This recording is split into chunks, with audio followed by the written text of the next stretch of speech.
Assalamualaikum warahmatullahi wabarakatuh. Saya dari kelompok 3 ingin menjelaskan cara penginputan data menggunakan aplikasi SPSS. Dengan judul kami yaitu uji instrumen. Di sini saya akan menjelaskan pengertian instrumen. Instrumen penelitian adalah pedoman tertulis tentang wawancara, pengamatan, dan pertanyaan yang disiapkan untuk mendapatkan informasi. Oleh sebab itu, peneliti menggunakan instrumen yang berkualitas sebab dapat menyebabkan validitas dan reliabilitas rendah, serta memiliki tingkat kesukaran, daya pembeda, dan distraktor atau pengecoh yang tidak baik. Maka data yang diperoleh juga tidak valid atau tidak sesuai dengan fakta di lapangan, sehingga dapat menghasilkan kesimpulan yang keliru. Pengujian instrumen penelitian dapat dilakukan dengan menggunakan beberapa aplikasi seperti SPSS, AMOS, Israel, dan beberapa aplikasi lainnya. Penggunaan aplikasi tersebut memiliki beberapa kendala bagi penggunaannya. Penggunaan aplikasi ini kadang membuat bingung para pengguna.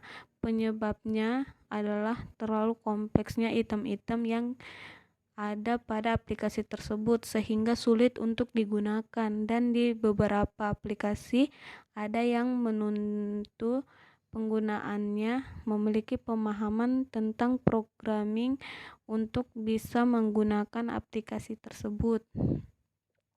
Di sini uji instrumen ada dua, yaitu validitas dan reliabilitas. Pengertian validitas. Validitas berasal dari kata validity atau memiliki arti sejauh mana ketepatan dan kecermatan suatu alat ukur dalam melakukan fungsi ukurannya. Dalam literatur yang lain disebutkan bahwa validitas dari suatu perangkat tes dapat diartikan kemampuan suatu tes untuk mengukur apa yang seharusnya diukur. Uji validitas instrumen mempermasalahkan sejauh mana pengukuran tepat dalam mengukur apa yang hendak diukur.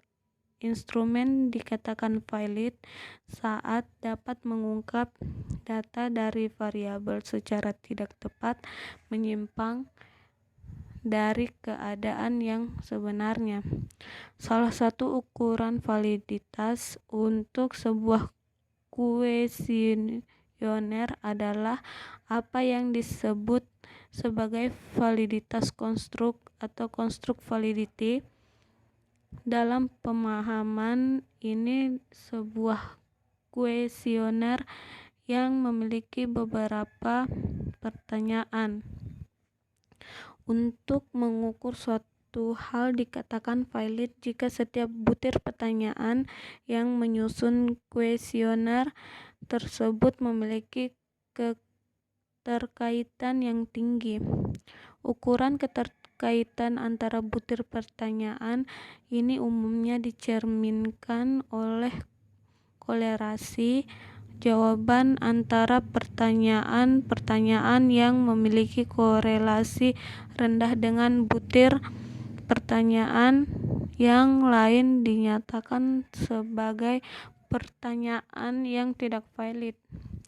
Pengertian reliabilitas. Reliabilitas merupakan penerjemahan dari kata reliability yang mempunyai asal kata rely dan ability. Pengukuran yang memiliki reliabilitas yang tinggi disebut sebagai pengukuran yang reliable. Reliabilitas adalah istilah yang dipakai untuk menunjukkan sejauh mana suatu hasil pengukuran relatif konsisten apabila pengukuran diulang 2 kali atau lebih. Ini gambar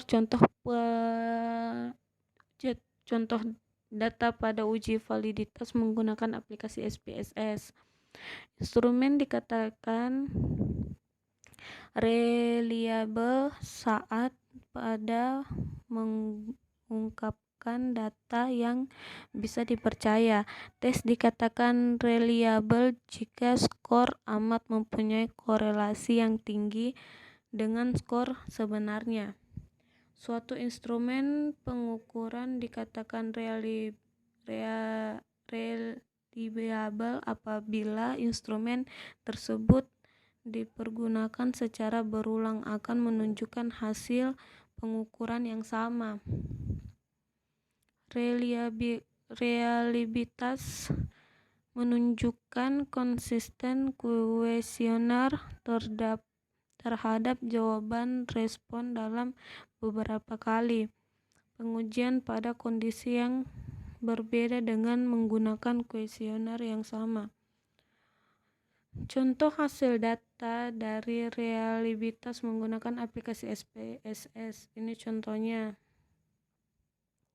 Nah, di sini saya akan menjelaskan cara penginputan data menggunakan aplikasi SPSS pada uji instrumen. SPSS, kemudian kita masuk. Setelah masuk, kita klik di bagian kiri bawah yang tulisan variable view, kemudian kita masukkan nama, tipe, width, decimal, label, values, missing, kolom, dan alignment sure dan row. Kita masukkan dulu namanya, contoh gender, kemudian klik di tipe, akan muncul dengan sendirinya tulisan numerik. Di samping tulisan numerik ada kotak, kita klik, kemudian di situ ada variabel tipe numerik, koma, dot. Ya, kita klik OK di bagian numerik. Di bagian width-nya akan muncul dan sendirinya huruf 8 dan di desimal 2. Kemudian kita klik di bagian values. Kemudian di value-nya kita kasih masuk nomor 1. Di label kita tulis laki-laki jika itu laki-laki, terus di add. Kemudian akan muncul dengan sendirinya 1,00 sama dengan laki-laki.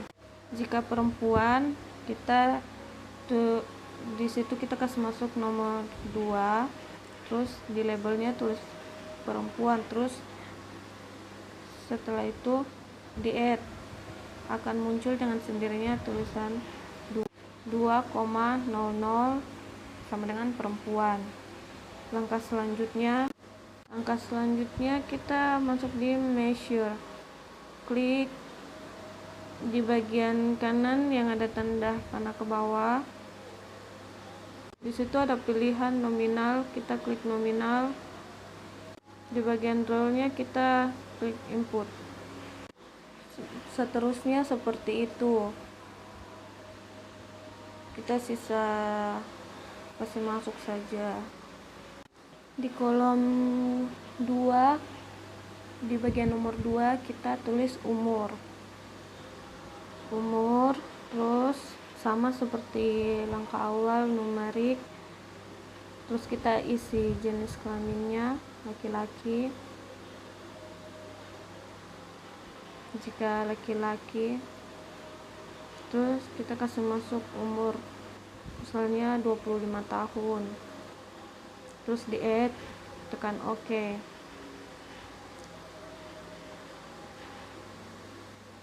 Terus tulis di value-nya 2, di labelnya 25 sampai 34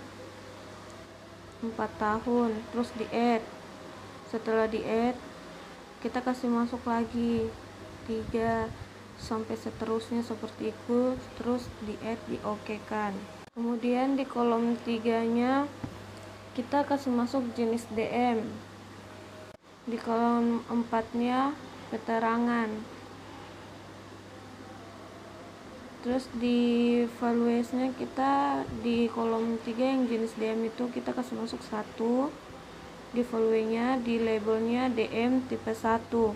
Terus di add Berikutnya 2 di followingnya labelnya DM tipe 2, terus di add di kolom nomor 3 di keterangan kita klik followingnya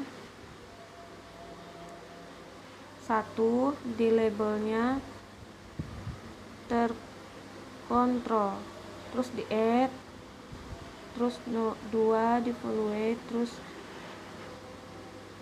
di label kita tulis tidak terkontrol, terus di add, di oke kan. Terus di bagian measure-nya kita klik bagian jenis DM-nya scale, di situ ada pilihan, kita pilih normal, terus di kolom 4 juga kita pilih normal. Setelah itu kita pindah ke data view untuk memindahkan nama, umur, dan jenis DM dan keterangannya. Di kolom 1 di nomor 1 kita pindahkan yang tadi, yang di bagian umurnya. Nah, seperti ini. Kemudian kita isi sampai nomor 17. Kemudian di bagian umur kita masukkan umur yang tadi kita masukkan, kita pindahkan ke data view.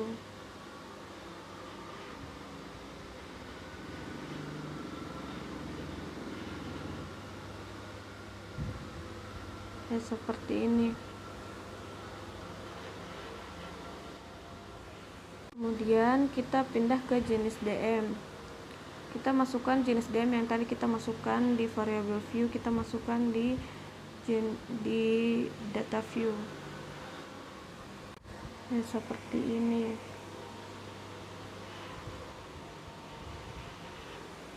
Sekarang kita masukkan keterangannya di bagian keterangan di kolom keempat. Masukkan kembali data yang seperti di gender, umur, jenis DM, kita masukkan kembali ke keterangan.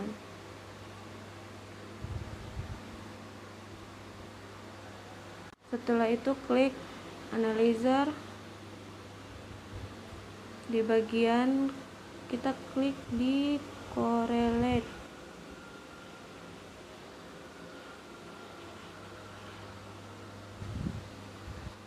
Terus setelah itu akan muncul seperti ini, gender, umur, jenis DM, keterangan. Di bagiannya ada kolom kosong. Gender, umur, jenis DM-nya kita pindahkan ke kolom kosong di sebelah kanannya. Setelah itu kita klik OK. Terus disitu akan muncul seperti ini. Semua data akan terpindah ke sini setelah kita klik OK. Collection-nya. Terus kita balik lagi ke SPSS di data view.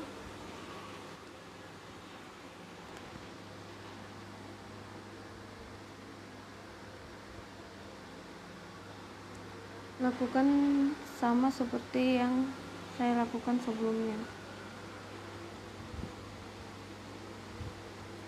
Terus di situ kita klik modelnya model alpha, kita klik OK. Terus di situ reliability akan muncul. Reliability statistik dan case progression summary dan reliability statistik. Statistiknya akan muncul di bawah setelah kita